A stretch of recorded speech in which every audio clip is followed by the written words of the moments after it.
UCLA is a university with unlimited possibilities for students that desire world-class academics and research, unmatched diversity, incredible cultural and social opportunities, successful alumni and career networking, first-class campus facilities, plus America's top intercollegiate sports teams. Located in Westwood, just a few miles from the Pacific Ocean, UCLA's 1 square mile campus is surrounded by famous cities such as Bel Air, Beverly Hills, Brentwood, and Santa Monica.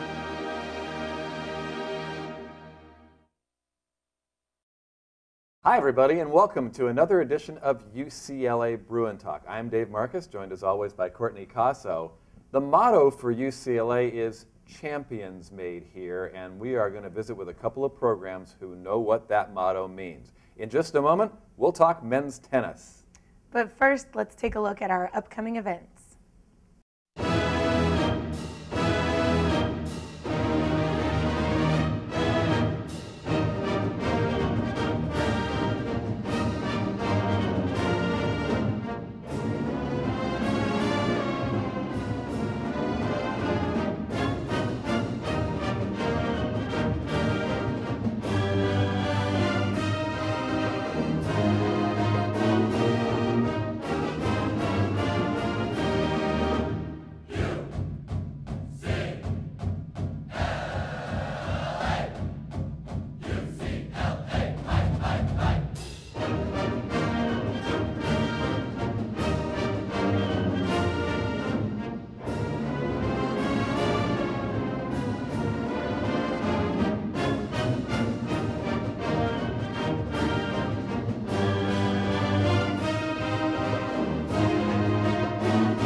UCLA tennis has a legacy of success and also has attracted an international roster to Westwood. We're pleased to be joined today by a junior from Tel Aviv, transfer from Maryland, Amit Inbar, and assistant coach Kwinta, originally from Poland. And first, Coach Kwinta, welcome back to Bruin Talk. You've been a guest many times. Welcome. Thanks for having us. We talked about championships, and I want to go back to your days as a player. You were the clinching match when UCLA beat Baylor in 2005. Does that seem like it's been 5 years ago already? Yeah, it's been like it was a different decade, you know, it's been so long ago, but it's still a vivid memory in my head, and I'm striving for more championships since then. Amit, you've come a long way, 2 colleges and all the way around the world from where you grew up. How does it feel going into this championship season? We're all very excited. We are all competitors, and we have the chance to show our ability and to shine in the NCAA, so we are ready. Speaking of being competitive, we always like asking when we beat USC. So how did that feel for you? Beating SC is something special. And if you've seen the match, after we clinched the match, we all rushed the court, and it was just a great feeling beating SC at the home court. And hopefully we can continue the success for the NCAA. Kris, 3 years as a coach. It's a big transition going from player to coach. What do you think you've learned over those 3 years? Well, yeah, I can't believe it's been 3 years already. I missed playing tennis myself, but you know that's how close I can stay, as close as I can stay to competitive tennis, and I love what I'm doing. And the transition, it's been tough. Sometimes you wish you could be on the court hitting the ball, you know, but I have trust, full faith in my guys, and I work with them daily, and I know they're going to do the same, the right things in the right time. So, no, it's been great. It's been just an amazing time here in Westwood, and I'm enjoying every moment of it. We talk about UCLA being so welcoming to international players in tennis. So what is it about Billy Martin and this program that is such a welcome home? I think it's not only UCLA, it's the whole LA. It's so diverse. You know, you take whatever you like from different cultures and ethnicities, and you make up your own culture. But yeah, we've been very open to many nationalities and giving equal opportunities to the students from different countries. And it's been fun actually coaching players from different cultures. You know, you have to kind of adjust. You can't have the same approach to every player, and it's challenging for me as a coach. But I'm sure it's great fun for the guys to have such a diverse, team. Amit, you transferred from Maryland to UCLA, so why did you do that? What made that decision? It's been a blessing for me. Just coming to UCLA was a dream for me, and thanks to Coach Martin and Coach Kwinta, this dream became a reality. And I wake up in the morning, I go to class, like passing by the tennis courts, going up Bruin Walk, passing by Royce Hall, and saying to myself, that's the best place to be, and just great and feeling blessed. Do you like the West Coast better than the East Coast? Oh, definitely. You gotta like the weather better, right? The weather, the UCLA community gave me so much, life experiences, knowledge, friends, just everything. Arguably, LA is a lot more like Tel Aviv than it is like Maryland. You've got great beaches in Tel Aviv and Los Angeles. You've got the nice ocean communities. Did you feel at home as soon as you got here? Yeah, I actually have a family here, and from the first step in LA, I felt home, and the coaches and the players just so warm and welcoming, and just amazing environment at UCLA. Well, talk about the ability to play with so many players from different cultures. How's that been for you? We all live together, and we learn from each other, different cultures mixing up together. Like I learn about Poland and their language and their culture and their style, and their jokes. Jokes.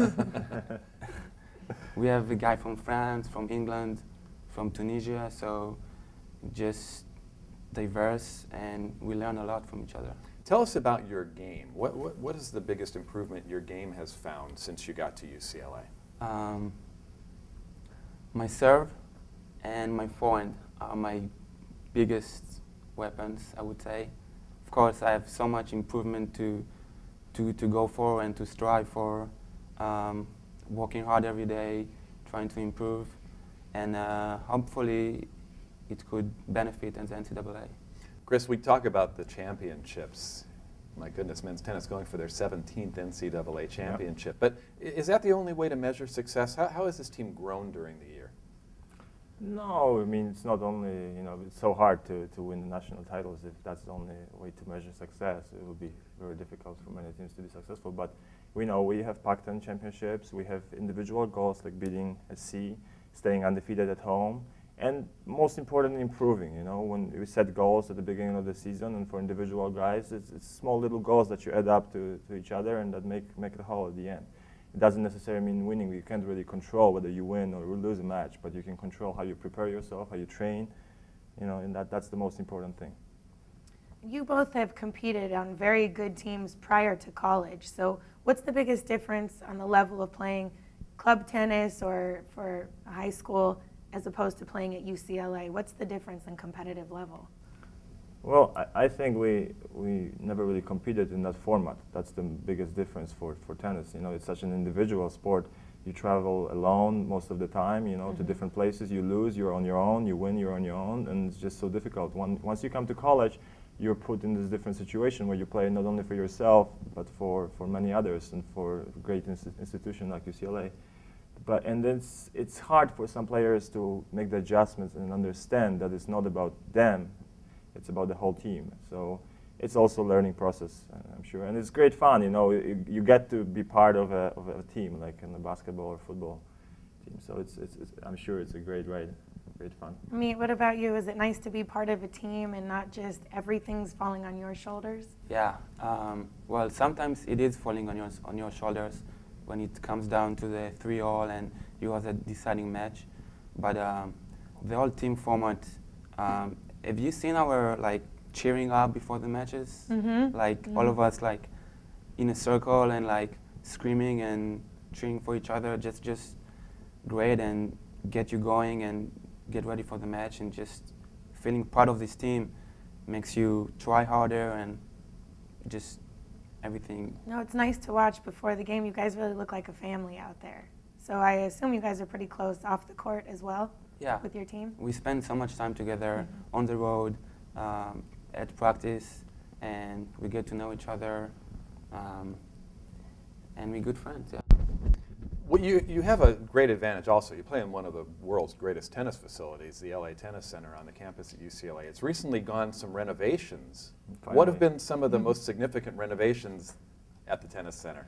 Well, you know, it was built in 1984, so it's been a while since since then, and we needed some renovations for such a great team as we have. You know, the guys deserved a little bit better locker room and a little bit more privacy. I have to tell you that much. But you know, it's very nice, and I'm sure the professional tournament that is held at UCLA will also appreciate that, and the players will enjoy the new locker rooms, and it's just more convenient for us and for the guys. Amit, when you were a youngster in Israel, did you have any consciousness of UCLA? Did the word of UCLA get over to where you grew up? Yeah, but mainly in basketball. I remember seeing the basketball games on TV, and it was a dream to come to UCLA and be part of the great institution. And yeah.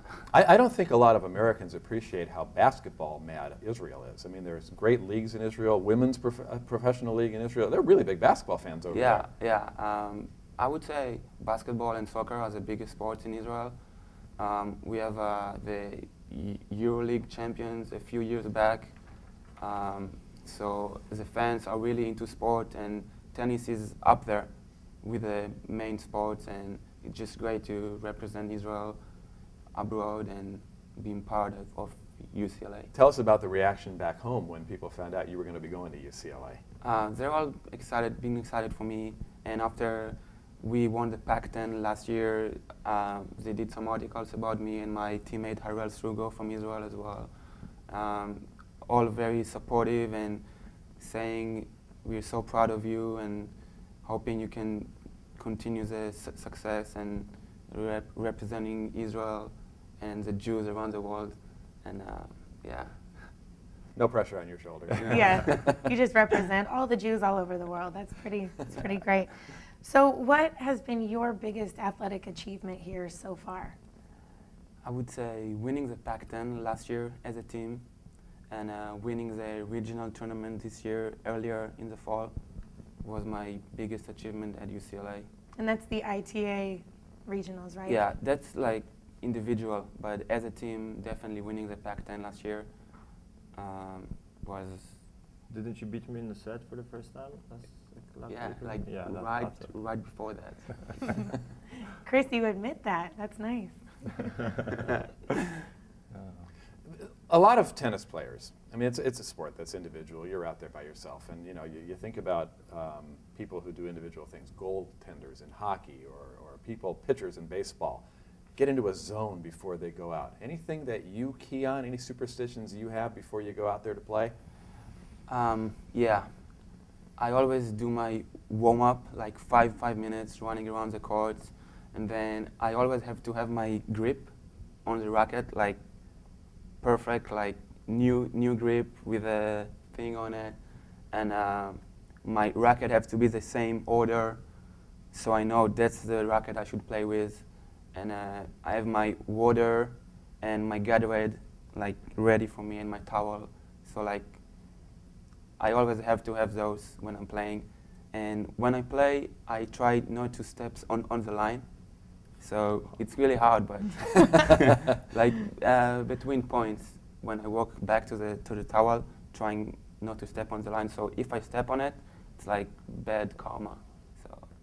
So maybe you can both answer this for me. I've always been curious. I've been to a lot of tennis. You see the players come out with 5-6 rackets and then change them. Look at the strings. Mm-hmm. You know, what causes you to change a racket in the middle of the match? Usually it's the reason, you know, if you're losing, you gotta find an excuse, you know. So that's the one way of looking at it. Other thing is sometimes weather conditions just are different, and the tension on your racket changes, and that also has an effect on your game. So then you make quick adjustments and change rackets. And we'll be right back with more UCLA Bruin Talk after this brief public service announcement.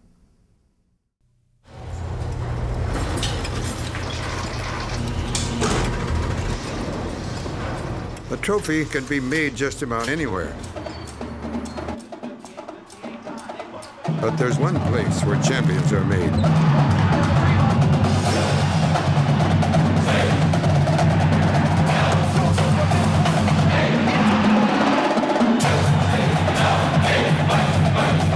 UCLA.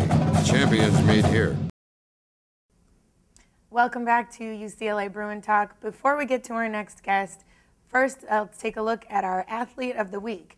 And this week it's not an athlete, it is the entire women's water polo team.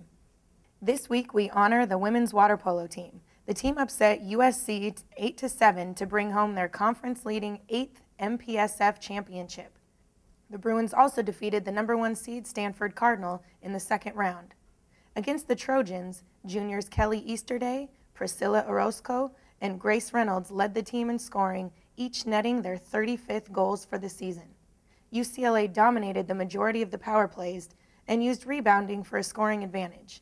The defense was what truly set the two teams apart, however, with great performance in the cage and critical stops down the stretch. This is the first time a 5th-seeded team has won the MPSF title. Congratulations to the women's water polo team, and best of luck in the national tournament. If you'd like any additional information on the women's water polo team or UCLA athletics, please check out the website at www.uclabruins.com.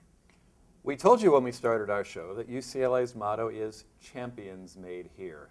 105 national banners, and the most recent one was brought home by Gymnastics just a couple of weeks ago. We are very pleased to have with us somebody who has participated on the gymnastics team and got a different perspective broadcasting for the team this year. Naomi Manea, welcome to Bruin Talk. Thank you. Hi, Naomi. You had a chance to work with Darren Preston on the online broadcasts of gymnastics. Those are widely watched webcasts.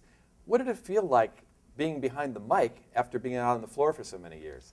It was different. At first it was difficult because I was so used to just cheering for my teammates and not worrying about actually, what they were doing and naming the skills. But it was a lot of fun, and Darren was great, and he helped me out a lot, especially it being my first time doing it. You have to appreciate the fact that for a play-by-play announcer who hasn't competed in women's gymnastics, like Darren hasn't competed in women's gymnastics, your expertise is invaluable. Did you find it difficult explaining things that you always knew about to people that really didn't know the details of the moves? Maybe a little bit, but it was really just thinking like when I had to explain to people like my parents or my friends, not members of the team, and it wasn't too bad. And Darren does know a lot about gymnastics, so. Well, I filled in on a couple of those matches in the past. I don't know Yurchenko from a falafel, but knowing that somebody's there with me who can explain it is really, really helpful. What you said is, I think, a key to broadcasting. Explain it as if you're sitting on a bar stool talking to somebody who doesn't know the details of the sport, but you seem to have grasped that pretty quickly. Thank you. Yeah, I just tried my best. So tell me about the transition. We were talking earlier. Gymnastics is so intensive in the training at the high school level and the younger levels. So what was the transition like from going to high school and club to now being a collegiate gymnast? Well, gymnastics and club gymnastics is probably one of the sports that is more difficult leading up to college. Now the college level has come up in the last couple of years as well. And the dedication is, it really helped prepare athletes for college. A lot of athletes come into college not ready to deal with so much, time management between their sports and their school, because college is a lot of, UCLA is demanding. But with gymnasts, I think they're pre-ready for that. And, it was good. It was a good preparation. Absolutely. You mentioned you practiced 8-9 hours a day in high school and then had to deal with high school and getting into a college. So you guys are probably very good at handling the academics and athletics. Yeah, pros at it. We've had to do it from a very young age. It's not such a big deal when you're, at like middle school level, but once you get into high school, it gets a little harder. And we've always had like coaches that are very well known to help us through the whole college process and everything. Now, we should mention you made the UCLA team as a walk-on when you came to Westwood. That's a tough bill to walk onto a national championship caliber squad. Tell us about your specialty events. My specialty was bars before I had my shoulder surgery, my senior year of high school. It was an honor for me to come to UCLA. It really was a dream come true. I grew up in Southern California, so I've always been all about the Bruins, and Miss Val has always been someone that I just looked up to, so when I was able to meet with her, she said that I had a spot on the team. It was probably the happiest day of my life. Now, you talk about Miss Val, that's Valerie Condos Field, the Yes. head coach of UCLA. Now, she's a former dancer. How much does her dance background come across in the way she coaches the team?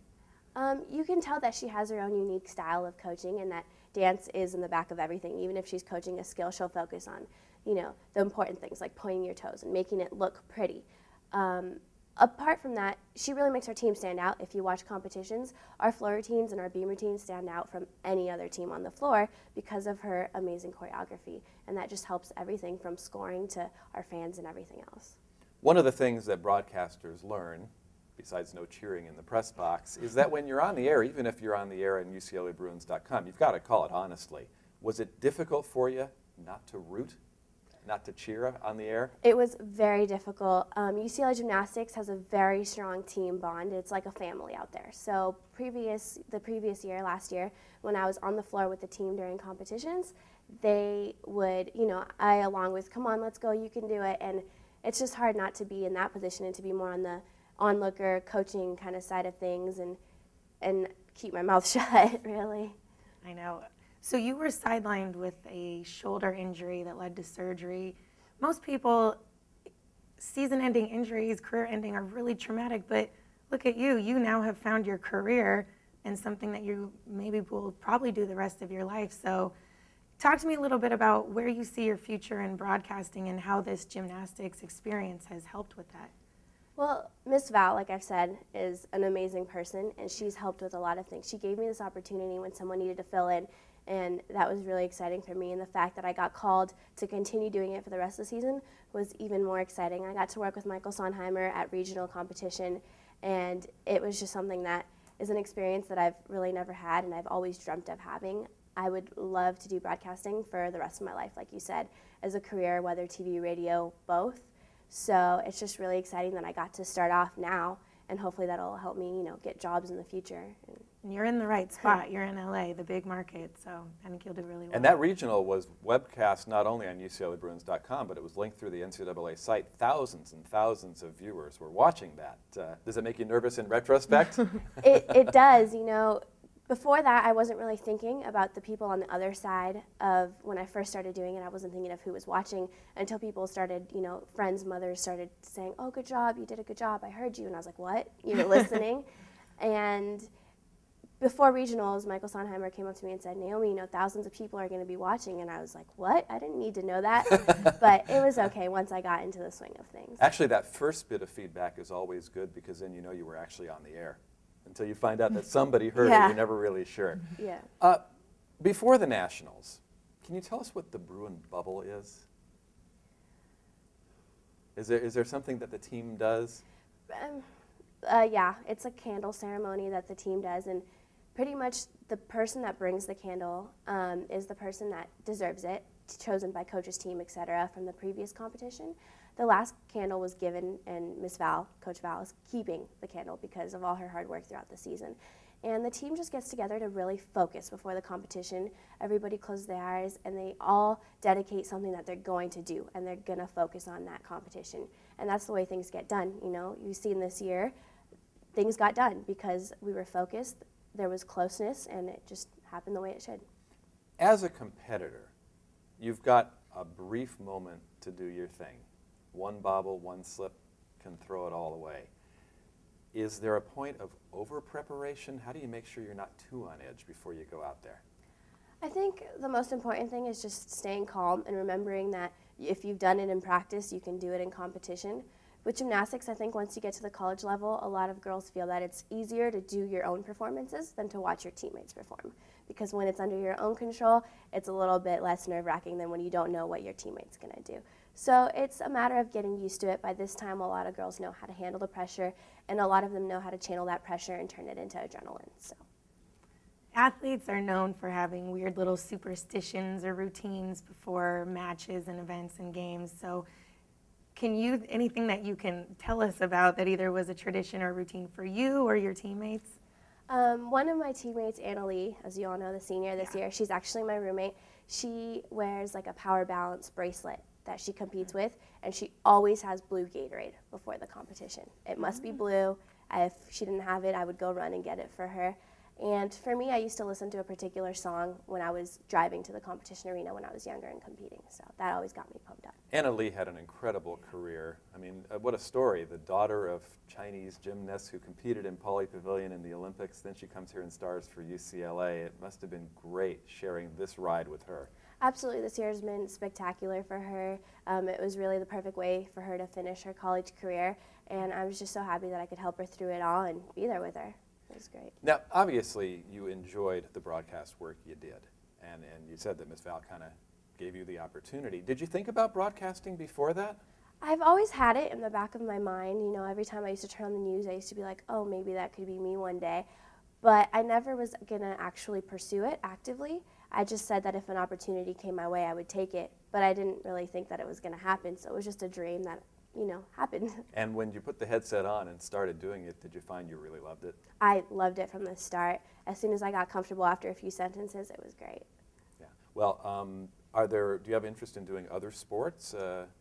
I would love to do all sports if I can, you know, like we talked about, Darren is just good at what he does, and he was able to learn about other sports, and that's what I would like to do, to be able to learn and maybe do a variety, a handful of sports, and maybe even go beyond sports. So when you're learning, you mentioned gymnasts start when they're very, very young, 8-9 hours a day of practice. Did you follow other sports as you were growing up? I did, as much as I could. Mostly, I'm from a European family, so we watched soccer growing up. And I also watched a lot of basketball, being the Laker fans, you know, that we are in LA. Besides that, you know, my whole family's big on playing sports, but not so much on watching the professional sports. So I followed what I could, but I was also really busy and didn't have time. The gymnastics team has an incredibly loyal following and a big following, big crowds at the meets. How much does that fan support help the team enhance their performance?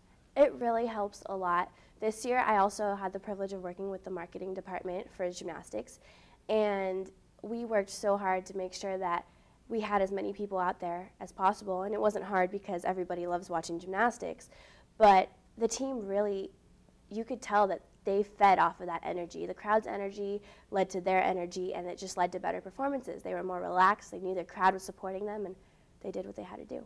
Well, I hope a lot of people had a chance through watching the gymnastics to learn about UCLA's internet broadcast program. You mentioned Michael Sondheimer. He's done an incredible job putting together broadcast teams in a lot of the Olympic sports that UCLA does, and all the information can be found on UCLABruins.com. Now, did you know that your meets are archived on there? You can actually go listen to yourself. I have, actually. I went back to look right away after the first time because I was curious to see what I sounded like.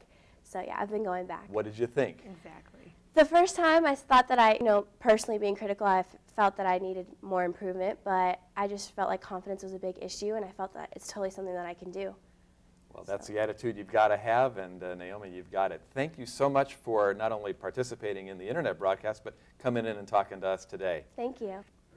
And thank you for joining us on UCLA Bruin Talk. The time has just flown by. For more information about UCLA athletics, please visit the website at UCLABruins.com. For Courtney Casso, I'm Dave Marcus saying so long. We'll see you next time.